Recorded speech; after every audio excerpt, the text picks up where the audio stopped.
Hello, my name is Trevor Nix, and today I'm going to be talking about how to enhance training in a restaurant specifically for servers. 87%, whatever.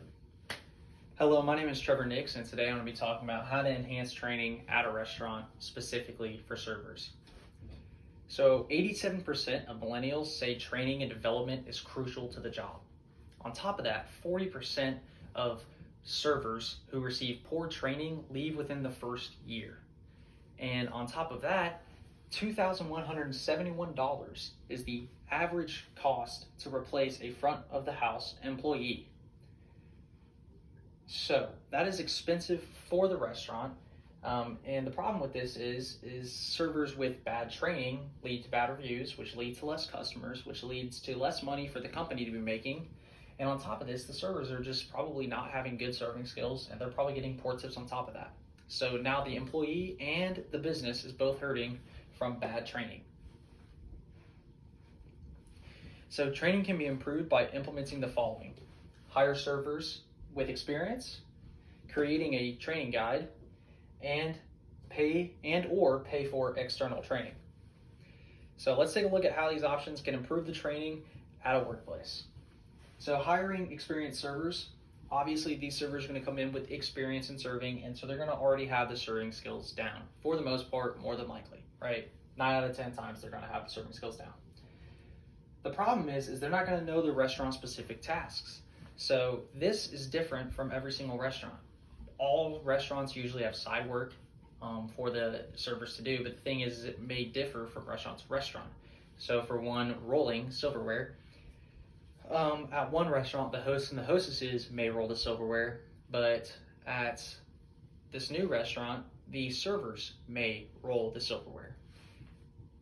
This is a nitpicky, tiny difference, but the problem is maybe the rolling is different as well from another restaurant. So like the way that you roll it is what I mean.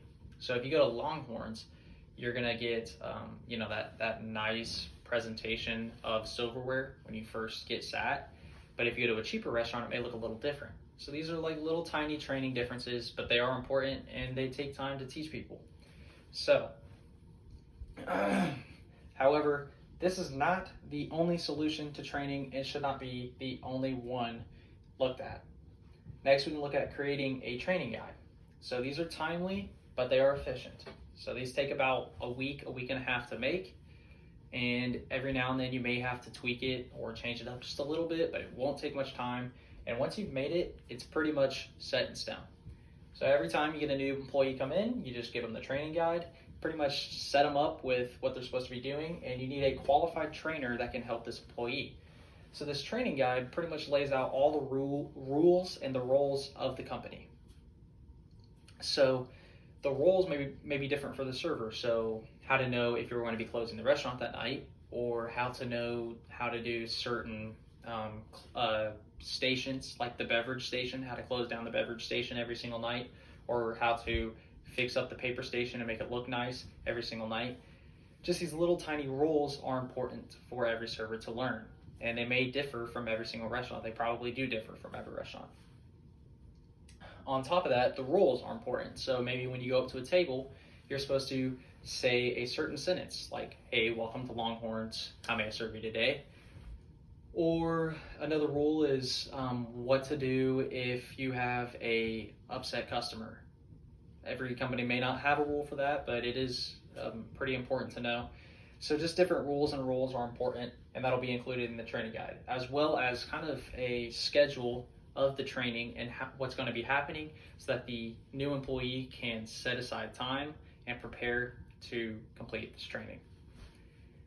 The final step would be to either quiz them about the restaurant or watch them take a few tables by themselves with an observer.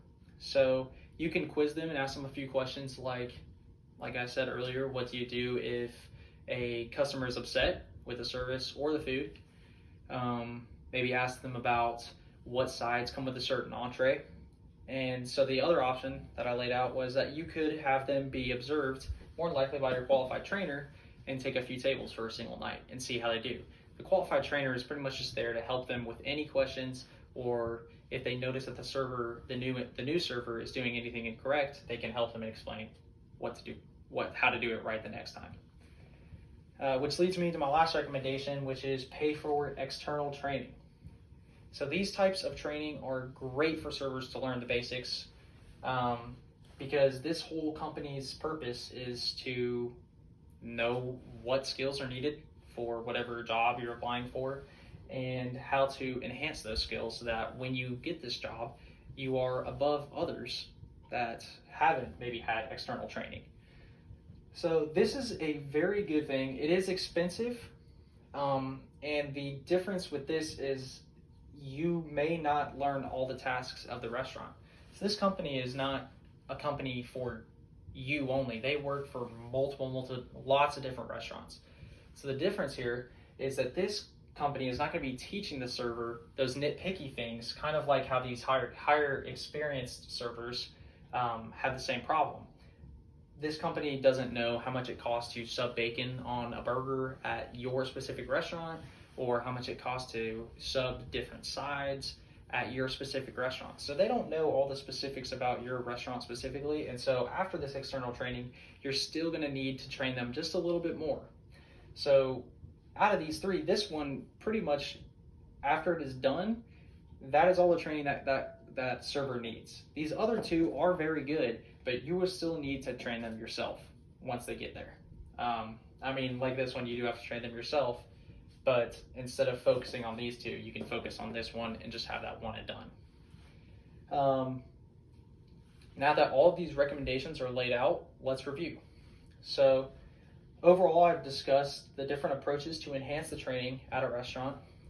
The alternatives to training were hire experienced servers, create a training guide, and pay for external training.